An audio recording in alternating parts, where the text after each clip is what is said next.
রাস্তা দিয়ে যাচ্ছেন, একটা বিড়াল দেখেছেন, ঠাস করে লাথি মেরে দিলেন, দয়া নেই। একটা কুকুর দেখেছেন, লাঠি একটা নিয়ে মেরে দিলেন বাড়ি, দয়া নাই। দয়া এটা অনেক বড় নিয়ামত। যারা আল্লাহ থেকে অনেক দূরে চলে যায়, গুনাহ করতে করতে দিল পাথর হয়ে যায়, এরা এক সময় দয়া মায়া হারিয়ে ফেলে। দেখতেছেন না, পৃথিবীর এমন একটা সময় ছিল যখন একটা মানুষকে একটা ছুরি দিয়ে আঘাত করা তো দূরের কথা, কেউ হাতে ছুরি নিলে দুনিয়ার মানুষ তাকে দেখতে আসতো।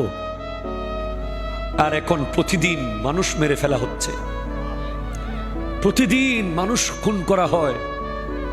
10 টাকার জন্য, 5 টাকার জন্য, 1000 টাকার জন্য, 10,000 টাকার জন্য, সামান্য ক্ষমতার জন্য কত মানুষ থুপ থুপ করে মেরে ফেলা হয়। দয়া চলে গেছে, ঠিক কিনা বলেন?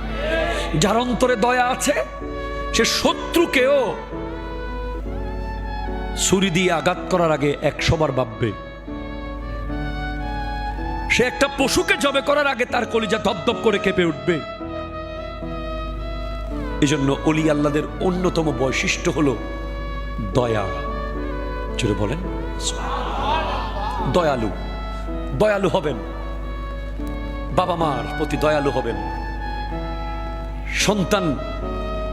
সন্তানের প্রতি দয়ালু হবেন, নিজের ড্রাইভারের প্রতি দয়ালু হবেন, ঘরের কাজের লোকের প্রতি দয়ালু হবেন, গরিবদের প্রতি দয়ালু হবেন। হ্যাঁ, শাসন করবেন, তবে কঠোর হবেন, লিমিটের বাইরে নয়। দয়া মায়া থাকতে হবে, ঠিক কিনা জোরে বলেন।